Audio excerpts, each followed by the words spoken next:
Hello everybody. So today let us see how to solve 12 marks question in the chapter non-profit organization. Okay, let me explain you with an example. See, following are the balance sheet and receipts and payment account of Sharda Education Society. So 12 marks question alli namge balance sheet kotirtare and receipts and payment account na kotirtare and some adjustments. Okay, now one by one we'll see. Okay, capital fund, this is the old balance sheet. Okay, balance sheet as on 31st March 2017. Okay, so capital fund as it is, it will appear in the next new balance sheet also, that is 2018 balance sheet.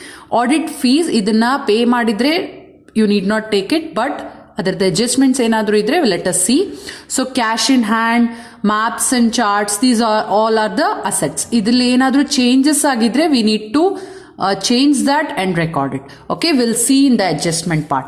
And this is as it is the receipts and payment account what they have given for the year 2018. And this is the old balance sheet. Idu base ashte namge. And idu current year alli adantaha cash inflows ಮತ್ತೆ outflow ಅಂದ್ರೆ ಎಷ್ಟು ನಮಗೆ inflow ಬಂದಿದೆ cash ಅಲ್ಲಿ ಅಂದ್ರೆ receipts ಎಷ್ಟಿದೆ revenue and what ever we have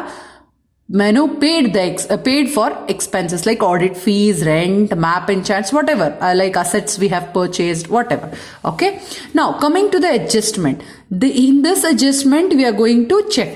See, audit fees is still due rupees 2500 ಅಂದ್ರೆ ಇದು ನಾವು ಲಯಬಿಲಿಟಿ ಅಂತ ಹೇಳಿ ಕನ್ಸಿಡರ್ ಮಾಡಬೇಕು. Okay, liability in the new balance sheet.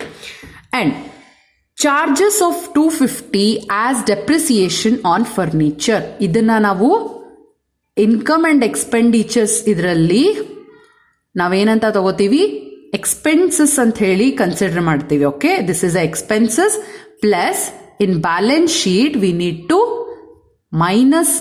deduct it under furniture. Okay, yes. Now half of the donation is to be paid considered as revenue.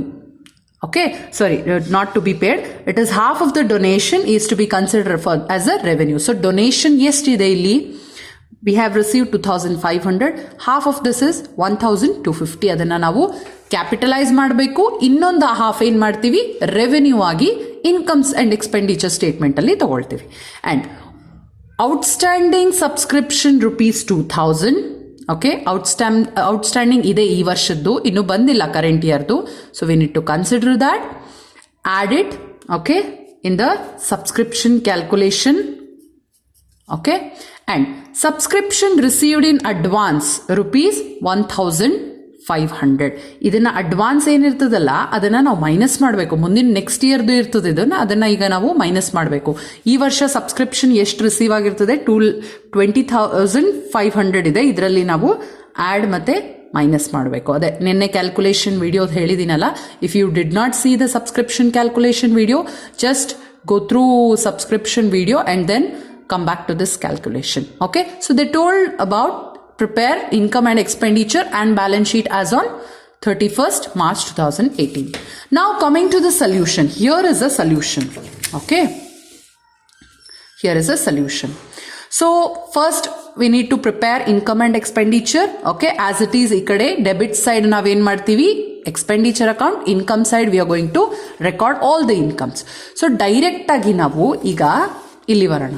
Okay, receipts and payment account ಅಲ್ಲಿ, receipts and payment account ಅಲ್ಲಿ ಎಲ್ಲ payments ನಾವು expenditure ಅಲ್ಲಿ ತಗೋತೀವಿ. Revenue payment revenue in nature ಇದ್ದಿದ್ದು recurring ಇದೆ expenditure ಅನ್ನ ನಾವು ರೆವೆನ್ಯೂ ಎಕ್ಸ್ಪೆಂಡಿಚರ್ ಅನ್ನ ಮಾತ್ರ ನಾವು ಇಲ್ಲಿ ಎಕ್ಸ್ಪೆಂಡಿಚರ್ ಸೈಡ್ ಅನ್ನ ತಗೊಳ್ತೀವಿ. That is 2 audit fees. Okay, see 2 audit fees outstanding ಇದ್ದಿದ್ದು ಪೇ ಮಾಡಿದಾರ ಅವರು. ಓಕೆ, ಸೊ ಇದು ಬ್ಯಾಲೆನ್ಸ್ ಶೀಟ್ ಅಲ್ಲಿ ಬರಲ್ಲ. Okay, this will not appear, but according to the adjustment ಅದು ಬರುತ್ತೆ. ಅದು ಯಾಕಂತ ಹೇಳ್ತೀನಿ. Okay, audit fees 2500, so 2500 less ಮಾಡಿಬಿಟ್ಟಿದ್ದೀವಿ. Okay, nil which has been paid. Okay, outstanding ಮುಂಚೆ ಹೋದ ವರ್ಷದಲ್ಲಿ ತಗೊಂಡಿರ್ತಾರೆ ಅವರು ಇನ್ಕಮ್ ಇದರಲ್ಲಿ ಔಟ್ಸ್ಟ್ಯಾಂಡಿಂಗ್ ಆಡಿಟ್ ಫೀಸ್ ಅಂತ ಹೇಳಿ. ಸೊ ಈಗ ಅದು ಪೇ ಮಾಡಿದಾರೆ ಅಂತಂದ್ರೆ that is nil. So no expenditure. And ಮತ್ತೆ add outstanding audit fees 2500 for current year which has been given in the adjustment. See here, ಹೌದಾ, ಆಡಿಟ್ ಫೀಸ್ ಸ್ಟಿಲ್ ಡ್ಯೂ ಅಂತ ಹೇಳಿದ್ದಾರೆ, then that is considered as outstanding. So ಇಲ್ಲಿ expenditure ಅಲ್ಲಿ outstanding expenses ಅದು, so we need to record that. Okay, 2500 which we also should record in the balance sheet. Okay, next to rent ಇದೆ, to rent. Okay, to maps and charts, ಇದು asset. Okay, this will not appear there, income ಅಲ್ಲಿ expenditure ಅಲ್ಲಿ ಇದಾಗಲ್ಲ. ಆಮೇಲೆ rent ಇದೆ, ಇದು recurring. Okay, that is revenue expenditure. ಆಮೇಲೆ stationery and postages, ಇದು revenue expenditure. Salary revenue expenditure. Functions revenue expenditure. Okay, ಈಗ ನೋಡ್ರಿ, ರೆಂಟ್ ಇದೆ 1800, stationery is 250, salary 8000, functions and ಫರ್ನಿಚರ್ದು ಡೆಪ್ರಿಸಿಯೇಷನ್. ಓಕೆ, ಗೊತ್ತಾಯ್ತಾ? ಯಾಕೆ ಮ್ಯಾಪ್ಸ್ ಅಂಡ್ ಚಾರ್ಟ್ಸ್ ಬರುವುದಿಲ್ಲ ಅಂತಂದ್ರೆ, because it is considered as asset for the organisation and this is also added to that asset ಅಷ್ಟೇ. Okay, that is why it is not considered here. ನಾವು coming to the income side. ಈಗ subscription, receipt side subscription ಎಷ್ಟಿದೆ? 20,050. Okay, 20,050 ಅಂತಂದ್ರೆ ಏನಾದರೂ old subscription ಏನಾದರೂ ಇಲ್ಲಿ ಕೊಟ್ಟಿದ್ದಾರಾ outstanding ಇರೋದು?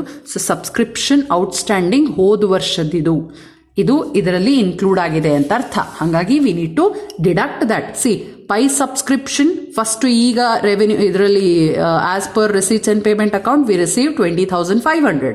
ಓಕೆ, ಓಲ್ಡ್ ಡೆಪ್ರಿಸಿಯೇಷನ್ ಅಂದರೆ ಓಲ್ಡ್ ಔಟ್ಸ್ಟ್ಯಾಂಡಿಂಗ್ ಹೋದ ವರ್ಷದ್ದು ಔಟ್ಸ್ಟ್ಯಾಂಡಿಂಗ್ ಸಬ್ಸ್ಕ್ರಿಪ್ಷನ್ ಎಷ್ಟಿದೆ ಪ್ರೀವಿಯಸ್ ಇಯರ್ದು ಬ್ಯಾಲೆನ್ಸ್ ಶೀಟಲ್ಲಿ ಇದೆ, ಅದು 1000. We need to see that.